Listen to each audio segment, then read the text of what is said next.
Bismillah sallallahu alaihi wasallam. Assalamualaikum warahmatullahi wabarakatuh. Alhamdulillah. Alhamdulillah nahmaduhu wa nasta'inuhu wa nastaghfiruh. Wa na'udzu billahi min syururi anfusina wa min sayyiati a'malina. May yahdihillahu fala mudilla lahu wa may yudlilhu fala hadiya lahu. Nashhadu an la ilaha illallah wahdahu la syarika lahu wa nashhadu anna Muhammadan abduhu wa rasuluh alladzi la nabiyya ba'dah. Allahumma fasalli wa sallim wa barik ala sayyidina Muhammad wa ala alihi wa sahbihi ajma'in. Amma ba'd. Sahabat GMPI dimuliakan Allah Subhanahu wa taala. Syukur kita kepada Allah, selawat kepada Rasul sallallahu alaihi wasallam. Mudah-mudahan kita selalu bahagia dan selalu bersyukur kepada Allah Subhanahu wa taala. Sahabat GMPI dimanapun berada, suatu ketika Rasul sallallahu alaihi wasallam berkhutbah di hadapan para sahabat dan para jamaah yang hadir.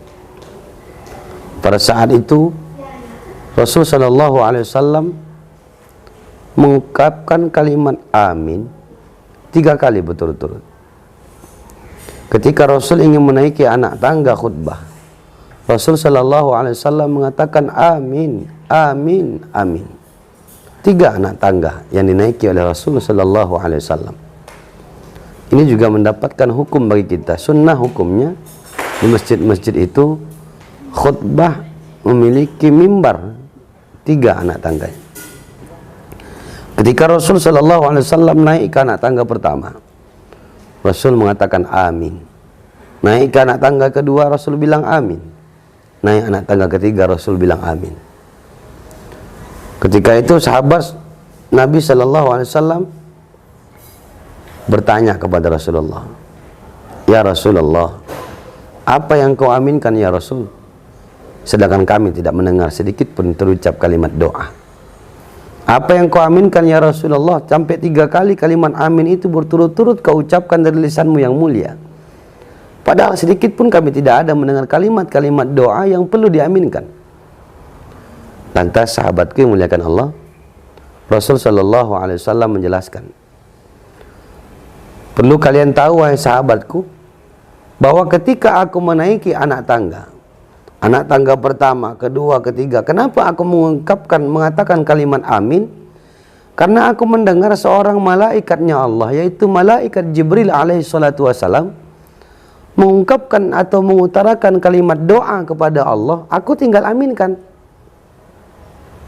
Bayangkan sahabat GMPI muliakan Allah, kalau sekelas kita yang berdoa kepada Allah, mungkin boleh jadi doa kita belum tentu dikabulkan karena terhalang atas maksiat dan dosa yang kita lakukan. Dan jamaah-jamaah yang mengaminkan, belum tentu bagi kita doa itu dikabulkan oleh Allah. Tapi ketika malaikat Jibril alaihissalatu wassalam, makhluk Allah yang mulia di hadapan Allah, berdoa kepada Allah subhanahu wa ta'ala, dan diaminkan oleh orang yang paling mulia, yaitu Rasul sallallahu alaihi wasallam. Apa doa malaikat Jibril alaihissalatu wassalam ketika Nabi sallallahu alaihi wasallam ingin menaiki anak tangga? Sampai-sampai Rasul mengutarakan dan mengatakan kalimat amin, amin, amin. Ternyata Rasul sallallahu alaihi wasallam menjelaskan kepada sahabat, dan ini juga informasi, berita penting bagi kita. Apa yang dijelaskan, apa yang diminta, apa yang didoakan oleh Jibril alaihissalatu wassalam, ketika itu malaikat Jibril bilang sama Allah, minta dan doa sama Allah, ya Rabb, celakalah. Celakalah mereka yang ketika Ramadan sudah mau masuk, mereka tidak pernah minta maaf kepada orang tuanya. Kata Nabi, amin. Sahabat GMPI muliakan Allah, doa yang pertama ini yang diutarakan oleh malaikat Jibril alaihissalatu wassalam, yang diaminkan oleh Rasulullah, adalah doa kepada orang tua. Artinya tidak akan Allah terima amal ibadah Ramadan kita, yang hari ini Ramadan sudah bentar lagi sudah masuk, Ramadan sudah di ambang pintu, sudah mulai datang dalam kehidupan kita. tidak akan diterima Allah ibadah kita. Celaka bagi orang-orang yang berpuasa di bulan Ramadan tapi masih menyakitkan hati orang tuanya. Celaka bagi orang-orang yang melaksanakan ibadah Ramadan tapi masih meneteskan air mata durhaka di wajah orang tuanya. Kita sadar dan ngerti, satu orang ibu sanggup merawat dan mendidik 12 orang anak. Tapi 12 orang anak belum tentu sanggup merawat seorang ibu. Bahkan satu orang ayah sanggup berkorban mati-matian untuk 10 orang anaknya. Tapi 10 orang anak itu belum tentu sanggup berkorban untuk seorang ayahnya. Oleh karenanya hari ini, yuk perbaiki diri kita. Introspeksi diri kita yang hari ini kita semua adalah seorang anak, punya orang tua. Kalau pengen Ramadan ini nikmat terasa. Kalau pengen Ramadan ini berkah dalam kehidupan. Kalau pengen Ramadan ini menjadi Ramadan yang paling dahsyat di hadapan Allah. Yang pertama kita datangi adalah orang tua kita. Tidak diterima Allah, wajib pahalanya, sunnah pahalanya, nol di hadapan Allah Subhanahu wa ta'ala. Kalau hari ini kita masih benci sama orang tua, hari ini masih nggak baikan sama orang tua, hari ini masih kita nggak open sama orang tua, sibuk dengan aktivitas kita sendiri, sibuk dengan duniawi kita sendiri, sibuk dengan harta benda kita, sibuk dengan kemewahan kita, kekayaan kita yang hari ini dikasih Allah. Padahal di balik kekayaan itu ada doa air mata orang tua di malam tahajud meminta sama Allah agar kita anak-anaknya menjadi orang yang baik dan orang yang sukses dunia akhirat. Yang kedua, hadirin rahimakumullah, sahabat GMPI yang muliakan Allah Subhanahu wa taala. Ketika Nabi Shallallahu alaihi wasallam menaiki anak tangga yang kedua, apa yang diminta oleh Jibril, apa yang didoakan oleh malaikat Jibril sehingga Rasul mengutarakan kalimat amin. Kata Nabi Shallallahu alaihi wasallam, celakalah seorang yang ketika Ramadan sudah mau masuk, dalam kehidupannya, namun dia tetap durhaka kepada suaminya. Dia tak baik sama suaminya, dia tak patuh sama suaminya. Padahal ada garansi dikasih Allah Subhanahu wa ta'ala bagi seorang istri. Apabila seorang istri itu melaksanakan sholat 5 waktu, kemudian melaksanakan Ramadan full, tidak ada yang tinggal kecuali dalam keadaan halangan. Yang ketiga mengeluarkan zakat. Yang keempat patuh kepada suaminya. Kata Allah dalam hadis qudsi, pilih surga mana yang kau mau. Indah dan bagus garansi dikasih Allah kepada seorang istri. Namun ketika Ramadan itu datang, masih ada istri yang gak cakapan sama suami, masih ada istri yang wiridnya selalu, zikirnya bagus, khatam Quran tiap bulan, tapi tak baik sama suami, durhaka sama suami, bahkan nada suaranya kepada suami tinggi. Dan yang ketiga, hadirin rahimakumullah, sahabat GMPI yang dimuliakan Allah Subhanahu wa taala, ketika malaikat Jibril alaihi salatu wasallam berdoa sama Allah, diaminkan oleh Rasul sallallahu alaihi wasallam, doa itu kata malaikat Jibril, ya Rabb, celakalah, tolak semua amal ibadahnya, ibadah wajibnya, ibadah sunnahnya, zakatnya, pahala-pahala yang lainnya, duhanya, tahajudnya, zikirnya, khatam Qurannya, tolak semuanya.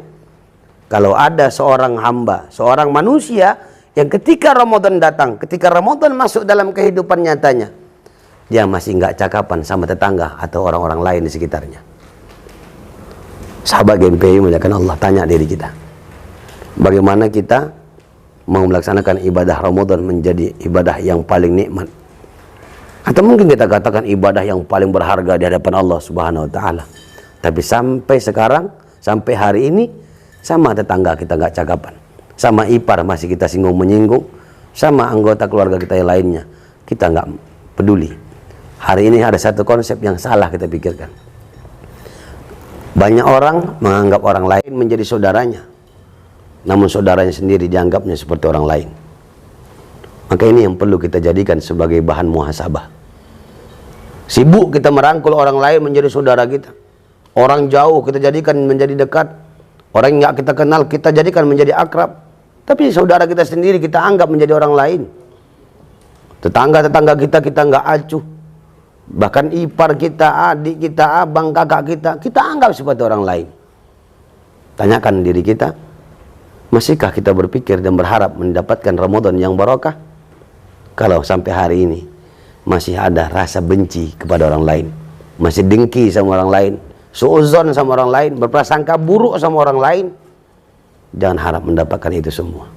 Untuk mendapatkan nilai la'allakum tattaqun dalam Al-Quran, yang tadinya kita pengen mendapatkan yang namanya Ramadan penuh dengan keberkahan, ending dari Ramadan adalah la'allakum tattaqun, pasti menjadi orang bertakwa, pasti. Kalimat pasti itu ada janji dari Allah, innaka la tukhliful mi'ad. Allah tak pernah ingkar dengan janjinya. Lantas bagaimana untuk mendapatkan janji Allah dengan kalimat la'allakum tattaqun itu? Bukan hanya ta'abbudi ilallah, bukan hanya untuk menyembah diri sama Allah, bukan hanya untuk mengabdi sama Allah, bukan hanya puasa Ramadan, tahajud tiap malam, duha tiap pagi, sedekah begitu banyak, zakat dikeluarkan, haji umrah kita kerjakan. Tidak hanya sebatas itu. Karena untuk mendapatkan surganya Allah tak cukup dengan ibadah. Untuk mendapatkan surga Allah, mardatillah, mengharap ridha Allah. Bagaimana cara mengharap ridha Allah? Hablum minallah wa hablum minan nas. Hubungan sama Allah itu ibadah, hubungan dengan manusia perlu kita perbaiki. Yang mungkin gak cakapan, datangi, islahlah, kembalikan seperti yang dulunya. Cuman gara-gara hal yang sepele kita gak cakapan sama orang lain. Mudah-mudahan di penghujung Sya'ban, di bulan Sya'ban seperti ini, kita berharap sama Allah, Allah berikan kepada kita hati yang bersih untuk ikhlas dan redha meminta maaf sama orang lain, ikhlas dan redha memaafkan orang lain. Usikum nafsi bitaqwallah, nasrun minallahi wa fathun qarib, abashiril mu'minin. Assalamualaikum warahmatullahi wabarakatuh.